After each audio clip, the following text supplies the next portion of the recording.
Alguma vez passou pela cabeça a ideia de que essa vida talvez não seja a única que a gente tem? A reencarnação é um conceito que fascina, né?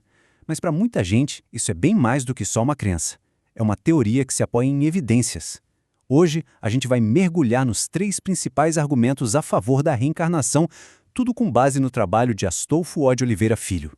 Vamos ver o que ele apresenta pra gente. Pensa só naquelas crianças prodígio, uma criança de 5 anos compondo sinfonias, sabe? Ou outra que já é mestre no xadrez antes mesmo de aprender a ler direito. De onde é que vêm esses talentos que parecem fugir de qualquer lógica? Será que algumas habilidades já nascem com a gente? É justamente essa pergunta que dá o pontapé inicial na nossa análise. E para a doutrina espírita, a resposta para esse mistério todo é a reencarnação. Mas a proposta aqui não é só uma questão de fé, não. O argumento é bem estruturado, ele se baseia em 3 tipos diferentes de prova que a gente vai explorar agora passo a passo. E a primeira prova é talvez a mais pessoal e impressionante de todas, as memórias. A ideia de que em algum cantinho da nossa mente existem ecos de vidas que a gente já viveu. Isso tem nome, é a chamada regressão de memória. Segundo o texto, essas lembranças podem aparecer assim, do nada, em sonhos ou até quando a gente está acordado. Ou então elas podem ser acessadas por métodos como a hipnose, que tenta trazer à tona essas recordações que estariam guardadas lá no fundo. E olha, essa ideia não ficou só no campo da crença, não. Pesquisadores levaram isso muito a sério. Um deles foi o professor Ian Stevenson, da Universidade da Virgínia. Ele investigou milhares de casos de crianças que contavam com detalhes memórias de outras vidas. Ele até criou um termo para isso, memória extracerebral. Era a forma dele de descrever algo que, na visão dele, a biologia normal não conseguia explicar. E esses relatos vêm de longe, viu? A fonte aponta para figuras históricas como o imperador romano Juliano. Dizem os registros da época que ele afirmava se lembrar de ter sido, ninguém mais, ninguém menos, que Alexandre o Grande. E não para por aí.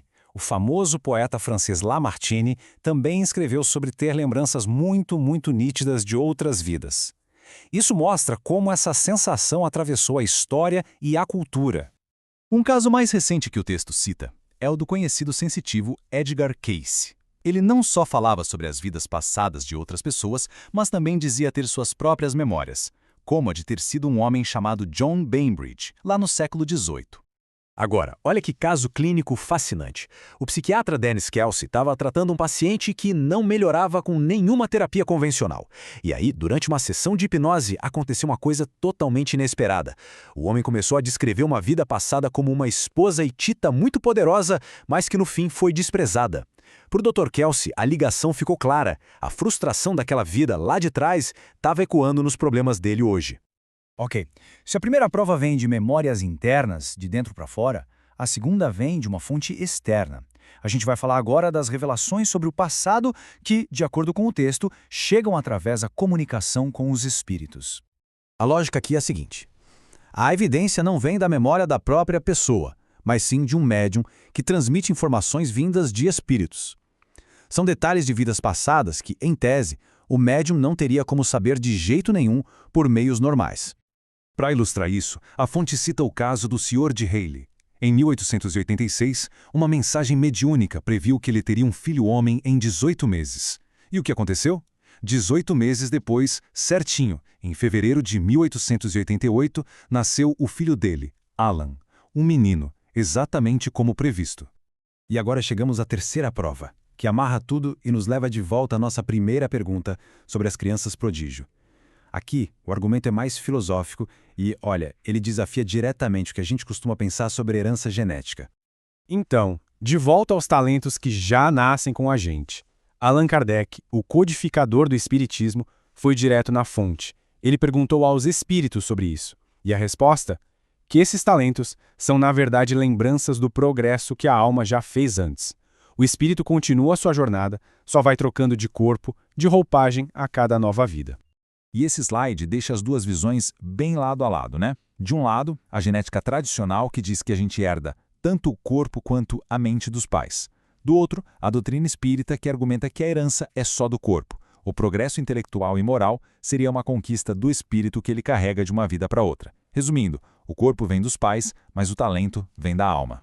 E para defender esse argumento, o texto olha para a própria história. Poxa, por que gênios como Kant nasceram em famílias super simples? E o contrário, porque homens brilhantes como Sócrates tiveram filhos que foram considerados medíocres. Para a doutrina espírita, esses casos são a prova de que a genialidade não está no gene, mas sim no espírito. Bom, depois de apresentar as 3 provas, o texto nos leva para uma reflexão mais profunda sobre tudo isso, a questão da justiça e do progresso. Nessa perspectiva, a reencarnação não é só um ciclo de nascer e morrer, é a grande engrenagem do universo para garantir que exista progresso e justiça. Funciona como uma lei de causa e efeito gigantesca. Cada vida é uma nova chance de evoluir e de acertar as contas com o que foi feito no passado. E aqui a gente vê o contraste fundamental. De um lado, a ideia de uma vida só, uma única chance para acertar, com a possibilidade de uma condenação para sempre. Do outro, a visão de várias vidas, com múltiplas oportunidades para aprender, consertar os erros e continuar evoluindo sem parar. E tudo isso leva a gente para uma reflexão final. Se a vida não for uma corrida de 100 metros, mas sim uma maratona, uma longa jornada de aprendizado, como é que isso muda a forma como a gente olha para os nossos erros, para as dificuldades e para o sentido do progresso em si? É uma ideia que, independentemente da crença de cada um, com certeza convida a gente a pensar.